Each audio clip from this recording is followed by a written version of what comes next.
Gracias a todos por unirse hoy. Seguimos en esta ronda de conversaciones que tenemos a través del live con bueno, personas muy relevantes de toda la acción política del gobierno de transición, pues, el gobierno interino. Hemos entrevistado y hablado con varias personas encargadas de varias de las comisiones. La última, si no me equivoco, fue por el tema del COVID. Y bueno, para mí es un placer invitar hoy al buen amigo diputado Armas, quien además pues, lleva la voz, una voz importante como presidente de la Comisión de Política Exterior de la Asamblea Nacional. Armando, no voy a decir tu edad, tú si quieres lo dices, no lo voy a decir yo porque no sé si meto la pata, pero es abogado de la Universidad Católica, con una maestría en estudios políticos comparados de la London School of Economics, y miembro fundador de Voluntad Popular y diputado a la Asamblea por el Estado Anzoátegui. Y como dije antes, presidente de la Comisión de Política Exterior de la Asamblea. Armando, un poco en plan, como habíamos hablado antes, de pedagogía política, ¿no? Oye, ¿qué trabajo se hace? Bueno, primero bienvenido. ¿Qué trabajo se hace desde la Comisión de Política Exterior de la Asamblea? Bueno, Williams Alejandro, como te dice un colega de la comisión. Sin la S, William. William Alejandro. Nosotros en temas, bueno, agradecido por estar acá y saludos a todos quienes se conectan. Nosotros tenemos que distinguir un poco lo que hace un parlamento y en específico lo que haría la Comisión de Política Exterior de un parlamento en normalidad, digamos, en democracia. Y eso sería fundamentalmente todo lo que es el control parlamentario de la administración pública, específicamente de lo que sería Cancillería y de lo que sería, en el caso de la Comisión de Política Exterior, soberanía e integración, tiene competencias concurrentes en soberanía, por ejemplo, con la Comisión de Defensa. Esto tiene que ver con todo lo que son fronteras. Tiene competencias concurrentes con comisiones especiales que se creen, por ejemplo, la Comisión de Fronteras, que se creó una comisión especial, se crean comisiones por plenaria. Es decir, para enmarcar un poco acá a la gente, el Parlamento es un órgano colegiado donde van los diputados y hacen fundamentalmente tres cosas. Se debate, la opinión pública es como el catalizador de la opinión pública de un país nacional. O sea, se discuten los temas políticos, económicos, sociales, de relevancia, de emergencia, que esté sucediendo y que tengan implicaciones para los destinos de la nación, para las decisiones que se tienen que tomar. Entonces eso es una cosa, se debate, eso es con el debate. Se aprueban leyes y se aprueban leyes cuya una de las más importantes debería ser, por ejemplo, el presupuesto nacional. Tiene que ser a través de una ley. El presupuesto que ejerce un país a lo largo de todo un año es una ley. Y hay muchísimas otras leyes, las cuales se rigen en la sociedad. Bueno, ahí se va y depende de la ley que sea, si es ordinaria o si no, se levanta la mano, se discute sobre la ley y se debate. Tiene un proceso, una primera discusión, una segunda discusión por título, por capítulo, y bueno, eso en plenaria. Y luego también está el tema del control parlamentario, que es que uno puede invitar a comparecer o incluso citar a comparecer a cualquier persona de la administración pública y sobre todo los ministros. Nuestra Constitución habla de que los ministros pueden ir al Parlamento, los ministros tienen derecho a voz y no a voto en los debates del Parlamento y tienen preeminencia de hablar en los esquemas parlamentarios. O sea, para pedir el derecho de palabra hay que hablar con los jefes de fracción y que se pongan en el orden del día. Bueno, si un ministro, por ejemplo, hay un tema de salud o un tema de embajadas, de política exterior que esté sucediendo o un tema a las fronteras, pues el ministro, quiero decir esto en democracia, va y se presenta en el Parlamento, según nuestra Constitución, y puede tener el derecho a voz y ser interpelado y debatir y exponer las posiciones del gobierno. ¿Okay? Esto es básicamente esto es lo que haría un parlamento en democracia. Y dentro de la Comisión de Política Exterior, Y en democracia, dentro de la comisión, en una comisión en la Comisión de Política Exterior, bueno, se evalúa todo lo que es, o se debería evaluar todo lo que debe ser el desempeño del servicio exterior, por ejemplo, de los embajadores, de los cónsules, de los consulados, de los funcionarios. Se evalúa todo lo que es la ley del servicio exterior, si hay que hacer alguna modificación, si hay que tener una nueva. Se evalúan ahí leyes, por ejemplo, que tengan que ver algo que está muy en boga y puede ser competencias concurrentes con otras comisiones, pero todo lo que tiene que ver con pasaportes, con temas de identificaciones consulares, con el tema de hoy que hoy en día, antes no era así, hay migración, hay la segunda flujo migratorio más grande del mundo después de Siria es el venezolano. Entonces, bueno, yo creo que hay que atender de alguna manera los requerimientos, de alguna manera a que se pueda, ¿no? A los migrantes, se atiende un poco, se debería tener un poco lo que es el presupuesto de lo que es el servicio exterior. Se puede invitar a embajadores a comparecer, en realidad se puede citar a comparecer a cualquier persona pública o privada según la ley de comparecencias y la Constitución. Yo voy a decir que una de las primeras personas que estuvo en la comisión fuiste tú, cosa que está muy bien, porque eso dice mucho también del ánimo de transparencia y del ánimo de que no tiene que ser visto como malo ejercer los derechos y las prerrogativas que da la Constitución cuando nosotros creemos en el Estado de Derecho. Entonces va, se hace la comparecencia, se rinde cuentas, tiene todo un procedimiento según la ley, de comparecencias con unos minutos y un desarrollo, ¿no? O sea, un tiempo y un desarrollo de temas para saber qué se está haciendo. Entonces, esto normalmente es en democracia. Sin embargo, nosotros no estamos en democracia, ¿no? Y nuestro accionar es, y tiene que ser diferente. Exacto. ¿Cómo está haciendo? Porque de alguna forma el gobierno interino pues está haciendo, se basa, ¿no?, en todo el cuerpo legislativo, lo que le está dando legitimidad al gobierno interino. ¿Cómo está haciendo o sea, la dinámica de trabajo? ¿Cómo es la dinámica de trabajo entre la Comisión de Exteriores, todo el cuerpo de lo que sería la Cancillería, embajadores, etcétera? Bueno, en sinergia. Y esto hay que explicárselo muy bien a las personas. Nosotros no tenemos una situación política de estabilidad. Nosotros tenemos una estrategia política basada en la no violencia, que se apalanca en lo que es un concepto que tú bien mencionaste, que es el de legitimidad. Es decir, la legitimidad es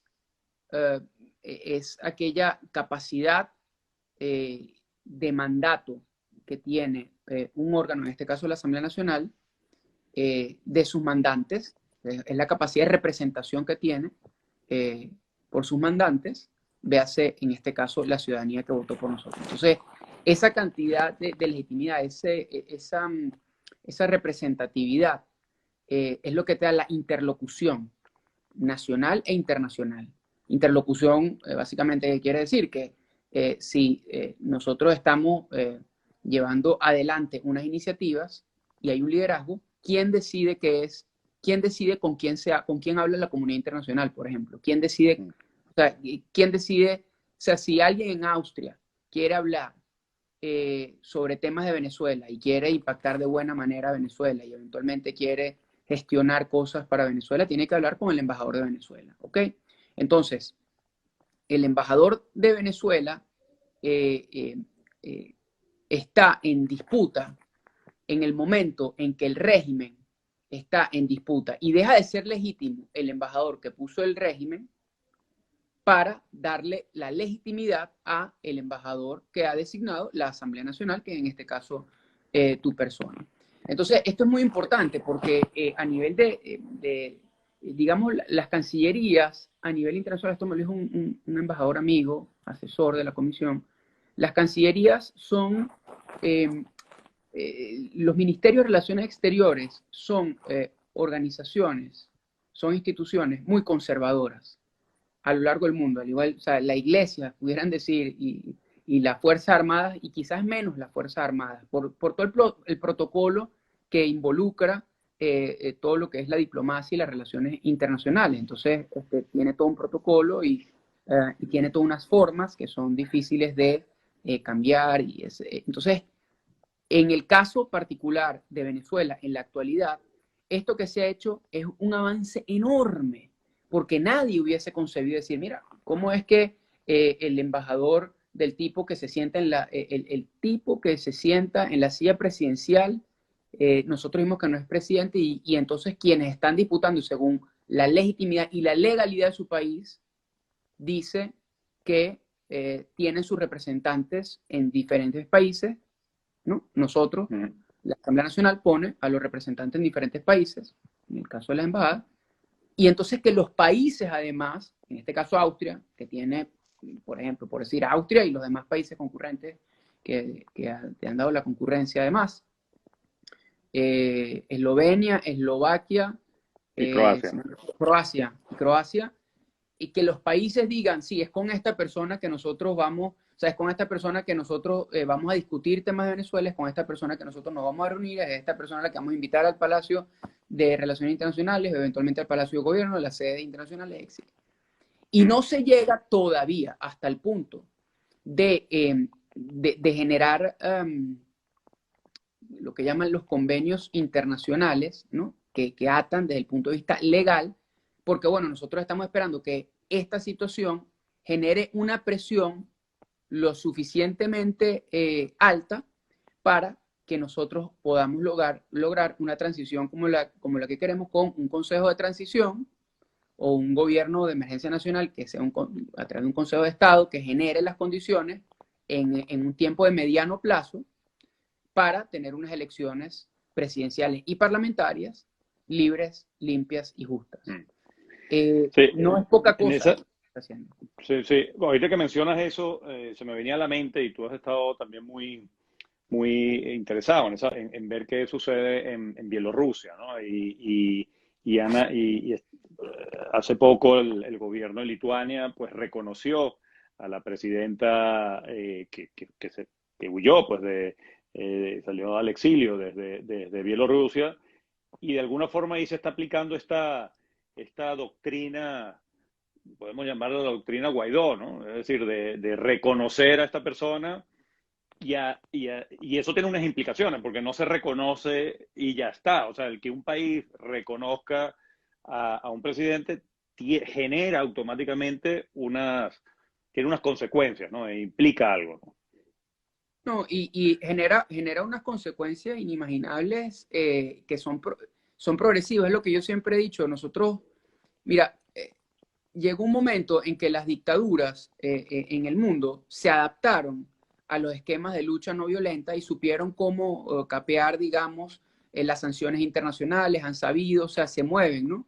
Generan legitimidad, sino de origen, porque se roban las elecciones, las generan de desempeño a nivel internacional, quiero decir, no de desempeño, porque muchas veces no son capaces de proveer con los servicios públicos básicos a sus países, como es el caso de nosotros. Pero mientras ellos consigan un hilo de dónde hacer negocios y alguien los reconozca y alguien les firme un papel o alguien los acepte en una reunión, entonces eso es parte de la legitimidad. ¿Por qué legitimidad?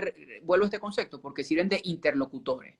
Recientemente, por ejemplo, el caso de PDVSA, ahorita vamos con lo de Bielorrusia, el caso de PDVSA, que está evadiendo sanciones usando una compañía para generar pagos por Tailandia, ¿no? Comento lo de Tailandia porque, bueno, tú también has trabajado el tema del sudeste asiático y Asia, ¿no? Entonces, mientras el mundo es muy grande, hay muchas necesidades, hay países que no necesariamente comparten ni tienen como prevalecencia los valores democráticos, y lo que les interesa en todo caso es una u otra cosa, hacer negocios, digamos. Entonces, digamos, hay unos que dicen, hago negocio con un país que me da buenas oportunidades para montar una fábrica allá, porque tiene, por ejemplo, mucha población y a los trabajadores los trata como esclavos, básicamente, donde no pueden tener ni siquiera organizarse con sindicatos, y se le paga un precio bajísimo y eso genera pues altísimos rendimientos a quien decida montar la empresa allá. Y ese ciudadano que decide montar la empresa allá tiene una nacionalidad. Y como tiene una nacionalidad, y representa un interés económico, digamos, un alto interés económico, de alguna manera genera vínculos con el país desde donde viene, así sea desde el punto de vista privado, con el país, dictadura, no democrático, que lo recibe. ¿Por qué voy a esto? Bueno, porque, repito, es la legitimidad como un elemento de interlocución. En el caso que tú me estás hablando de Bielorrusia, lo importante acá, y algo que me gusta que mencionas, lo que se puede llamar la doctrina Guaidó, es cómo se puede asumir el esquema de lucha no violenta, darle un paso hacia adelante o subir en la escalera, sobre todo los manuales de doctrina de lucha no violenta. Dice, bueno, ¿qué pasa cuando aplicamos todo lo que se hizo en el manual y todavía no se logra salir del dictador? Bueno, si tú logras llegar a un proceso electoral donde además se reconoce el liderazgo y no te lo desconocen, y tú logras que países te reconozcan, como es el caso de Venezuela y ahora está siendo el caso de Bielorrusia, pues eso puede ser lo que llaman un game changer, algo que cambie el juego porque genera temas de derechos, genera temas que tiene sus implicaciones. Entonces, es una estrategia que se basa, repito, en la construcción de capacidades para el ejercicio progresivo del poder. ¿Y qué es la construcción de capacidades para el ejercicio progresivo del poder? Bueno, es tener, por ejemplo, representantes en cada uno de los países donde uno le interese tener relaciones y generar ese vínculo de interlocución. Y así tú desafías al régimen, es decir, es parte de ir desplazando al régimen desde donde lo puedes desplazar sin entrar en una confrontación bélica directa. Es decir, ya como todo se maneja por internet, usted no tiene que estar en una oficina, por ejemplo, para manejar, digamos, PDVSA. Sino, si usted tiene los controles de PDVSA, por decirlo de alguna manera, las cuentas, las finanzas, y usted tiene un equipo de trabajo que pueda manejar todo aquello, y usted, los países o las empresas lo reconocen a usted como gobierno legítimo, que además es el principal accionista de esta empresa estatal, como el interlocutor, entonces esos países que lo reconocen a usted como interlocutor, para ir al detalle, harán negocios con usted, que es el gobierno legítimo.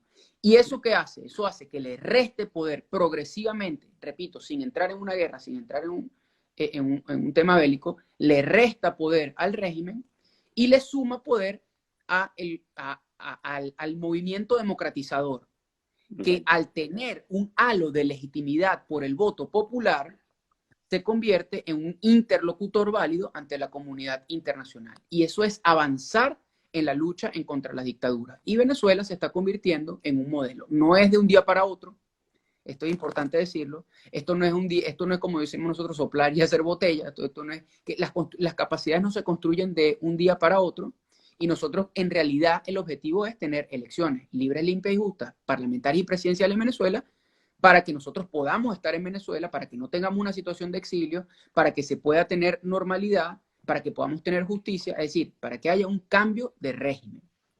Una cosa, en ese apoyo internacional, a veces se dice muy rápido, oye, pues sí, somos reconocidos por una serie de países, pero no estamos hablando de cualquier país, estamos hablando de todo el mundo democrático. En todos esos países, pues tenemos países, por supuesto, en Europa, casi toda América, y luego tenemos Japón, Corea del Sur, tenemos Australia, es decir, el mundo democrático apoya esta causa. Con lo cual no es que estamos hablando de que tenemos allí unos países que sacamos debajo de la manga y que nos apoyaron así de la nada, sino que, o sea, ¿qué importancia tiene que el mundo democrático y las potencias democráticas apoyen a este movimiento democratizador, digámoslo así? Sí, es crucial, es fundamental, porque los que somos demócratas aspiramos a la democracia, ¿no? Y actualmente hay un momento en el mundo donde cada vez vemos que se están confrontando y se está elevando la confrontación entre países democráticos con países antidemocráticos. Países antidemocráticos que pueden haber sido exitosos desde el punto de vista económico y pretenden generar áreas de influencia, volver a la geopolítica y tener influencias en el mundo. Entonces, claro, la democracia no es algo que puede ser simplificado en el sentido de decir, bueno, hay unos países que son democráticos y unos que no son democráticos. Mientras que hay otros que hay instituciones dedicadas a medir este tipo de cosas y decir, bueno, Del 1 al 100, Austria tiene 95, por decir de alguna manera, no sé cuánto es, pero debe ser bastante alto. Y otros países en nuestro continente, en América Latina, bueno, son democráticos. Si pasa de 0 a 50, o sea, de 0 a 50 no eres democrático, y de 50 a 100, por decir de alguna manera, por ejemplificar esto. Entonces, nuestros países en América Latina podrán tener, unos tendrán entre 60, 70, quizás 80, no tanto como las democracias avanzadas en Europa o Japón o Corea del Sur, pero siguen siendo democracias que tienden y aspiran a eso, a llegar al 95, llegar al 100, a ser democrático. Entonces, claro, para nosotros es importante porque los países del mundo que viven bajo un sistema al cual nosotros aspiramos vivir, pues, que es la democracia y recuperar la democracia, pues nos apoyan. Esto se pone en contraposición con algo que está sucediendo, por ejemplo, en organismos multilaterales. Yo lamento mucho la votación, por ejemplo, o la nueva composición del Consejo de la Comisión de Derechos Humanos o el Consejo de Derechos Humanos de Naciones Unidas, donde hay países que son catalogados, son vistos, o mejor dicho, es un hecho que son países donde se violan flagrantemente los derechos humanos, ¿no? Y esos países conforman el Consejo de Derechos Humanos de Naciones Unidas. Entonces, la política, el maniqueísmo, muchas veces genera estas distorsiones, estas incoherencias, que a veces hace perder un poco la fe y la esperanza en el multilateralismo, a pesar de que, y debo decir, por otro lado, que la Comisión de Derechos Humanos y la Alta Comisionada para los Derechos Humanos ha emitido sendos informes con respecto al caso de Venezuela, en donde en más de 400 páginas se habla de crímenes de lesa humanidad, es decir, crímenes contra la humanidad.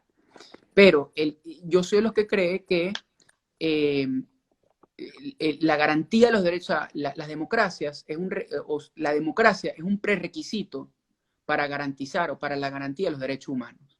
Es decir, en un país donde no haya democracia, es muy difícil que se garanticen plenamente o que haya un nivel de garantía de los derechos humanos. Y esto es lo que está pasando en este tipo de instituciones. Entonces, si hay una alianza de democracias en el mundo y hay instituciones que están trabajando en esto, y hay ONG y hay grupos que se están haciendo, pues esa alianza de democracias, para quienes creemos en los valores, repito, occidentales, democráticos, y además por un tema pragmático. Fíjate que la suma de las democracias, sí, para los que ya te gusta y sabes el tema económico, la suma de las economías de los países que son democracias en el mundo es más grande que la suma de las economías de los países que no son catalogados como democracia. Quiero decir en riqueza, ¿no? No quiero decir en tamaño de las economías, sino quiero decir en performance.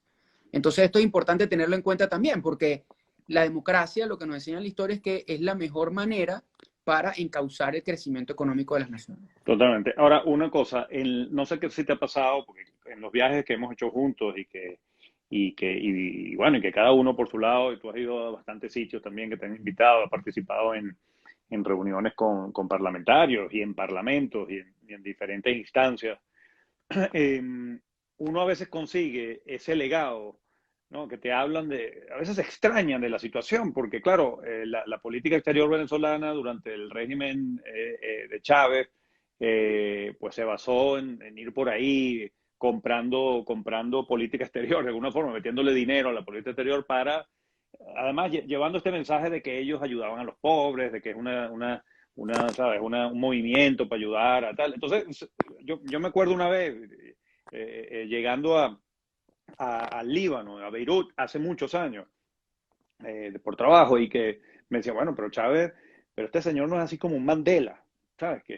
¿Sabes? Que ha liberado y tal, no sé cuánto. Entonces, uno se encuentra que en muchos países todavía quedan esos restos de que la gente se extraña de que, oye, pero ¿cómo que aquello que se vendió como la gran revolución, donde los pobres, donde está se ha convertido en esto? Y mucha de nuestra acción internacional se enfrenta a aquello, de mostrar la realidad de lo que en verdad, cómo todo eso, el resultado de todos estos 20 años. No sé qué has vivido tú cuando has ido por ahí a este respecto. No, totalmente. Lo mismo, porque hay países que cuando dicen no saben qué es Venezuela, porque no tenían vínculos ni nada, pero eh, digamos la tendencia ideológica con la cual siente más afinidad el régimen, los comunistas, quiero decir, y otros, eh, eh, tiene muy claro el poder de lo que es la batalla cultural y sobre todo el poder de la propaganda, ¿no? Y cómo confundir información con propaganda.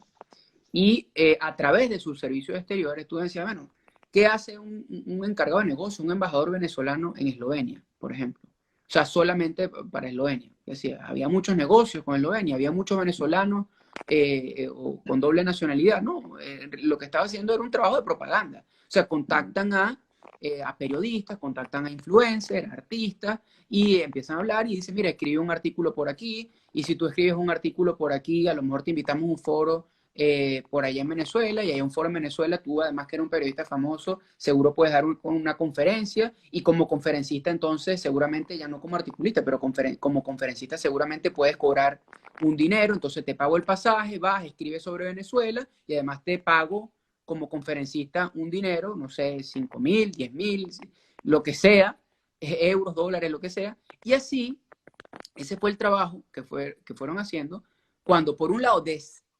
institucionalizaban el aparato burocrático que hizo la democracia, es decir, de controles, de profesionalismo.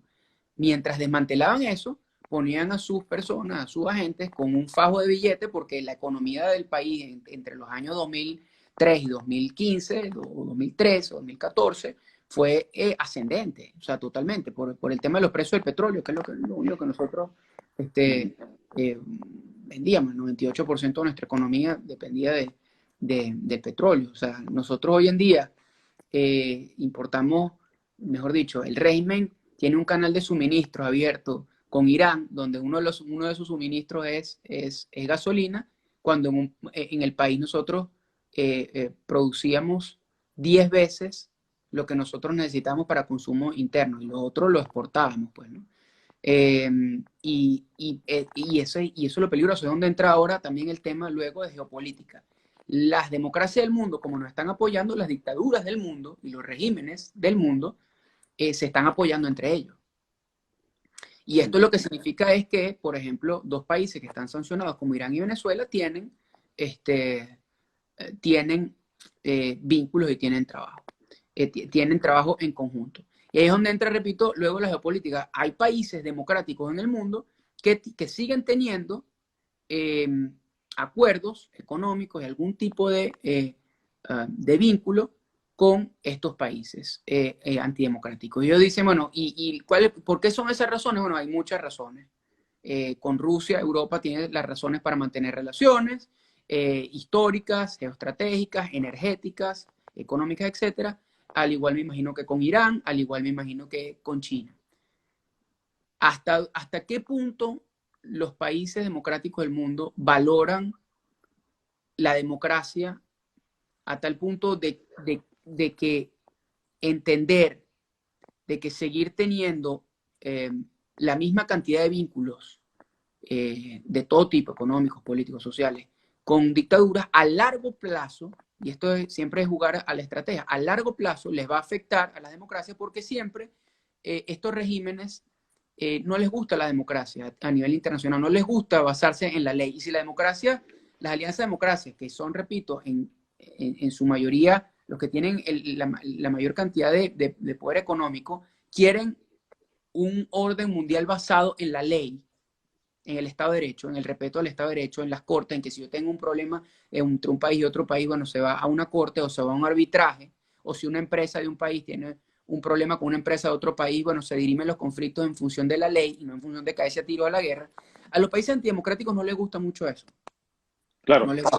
Y uno ve que los países antidemocráticos se mueven en eso, ¿no? O sea, les encanta, o sea, usan la democracia de otros países y la institucionalidad de otros países y la institucionalidad internacional para montar una cleptocracia, ¿no? Es decir, exportan su corrupción interna y se mueven entre las grietas que el mundo democrático puede tener para su propio beneficio. Y entonces tú ves que de repente los típicos dictadores pues siempre dicen que ellos son más democráticos que el mundo democrático, ¿no? Sí, sí. Y lo tratan de mostrar, ¿no? Mira, una cosa para ir terminando, que nos estamos pasando un poco, pero me interesa mucho porque, claro, a veces uno recibe comentarios, ¿no? Bueno, mira, esta gente está por ahí viajando y yendo a diferentes países y tal, claro, seguro tienen millones por detrás que están financiando todo aquello. Entonces, yo quiero aclarar y acotar que los diputados como Armando, desde que salió electa la Asamblea Nacional vigente 2015, no han tenido sueldo, no han tenido viáticos, nadie paga viajes, todo el mundo se mantiene, pues bueno, hay diputados en situaciones extremas, viviendo, bueno, yo he visto casos insólitos y que se les dificulta, ¿no? Y muchos pues han tenido que salir del país, están en el exilio, con muchas dificultades para mantenerse fuera, ¿no? Es decir, que todo este movimiento democrático, todo este movimiento de resistencia democrática y que pretende cambiar todo esto, no es que cuenta tampoco con grandes cantidades y sumas de dinero por detrás para financiarse, ¿no? Que quería resaltar eso, no sé si quieres comentar. Sí, esto es muy importante. Gracias y gracias que lo mencionas. Yo en realidad quisiera estar en Venezuela, para comenzar. O sea, yo salí por unas situaciones muy particulares, por avisos internos de que en 2 horas me iban a poner los ganchos y pude maniobrar y hacer la cosa que tenía que hacer para salir de Venezuela, pero siguieron persiguiendo a mi familia, porque efectivamente esto es una dictadura y es terrible. Y no es algo que se pueda banalizar ni poner al corto plazo, ¿no? Esto es una lucha que nosotros estamos dando con lo mejor, estamos haciendo lo mejor que podemos con los recursos que tenemos. Recursos de tiempo, recursos de capacidades, de recursos humanos, recursos de capacidades intelectuales. Lo mejor que podemos lo estamos haciendo y lo hemos ido haciendo para evitarle un mal mayor a Venezuela. Eh, y lo hemos hecho con mucho sacrificio, con mucha entrega, con mucha dedicación, con mucho amor patrio. Muy agradecidos debemos estar en muchos de estos sitios nos invitan los gobiernos a dar una conferencia y ahí uno puede ir al Parlamento y ahí, es decir, porque hay un interés genuino, porque se sabe que Venezuela es un epicentro de un conflicto ya que es global. Eso no es solamente que le afecta a Colombia, a Brasil, o solamente que le afecta al continente americano, o mucho menos solamente a los venezolanos, no. O sea, Venezuela es un país que usaron, por ejemplo, el Banco Central de Venezuela para lavar dinero de la corrupción, del narcotráfico y emitir deuda pública para lavar ese dinero. Eso es gravísimo, porque eso contamina los sistemas financieros de los países democráticos, por cierto, de la Unión Europea, el euro, del dólar, y eso es gravísimo porque son flujos de dinero, que es lo que es la globalización, ¿no? Son flujos y atacan, usan a países y a su entramado institucional, en este caso el económico, como Venezuela, para atacar la democracia. Usan el entramado institucional político, por ejemplo, para emitir pasaportes, para tocar algo que nos toca directamente de la Comisión de Política Exterior, emitían pasaportes para entregárselo a gente que no se sabe que son, de dónde son. Y hay un caso famoso desde el 2010 que está desclasificado, se hizo un documental y todo sobre los pasaportes para el terror, ¿no? Y pasaportes que vendían en el Medio Oriente de venezolanos, es decir, un ciudadano que nace en el Medio Oriente y quiere tener, y el funcionario que tenía en la embajada de Irak o en otro funcionario, pues le da un pasaporte venezolano con un nombre totalmente diferente.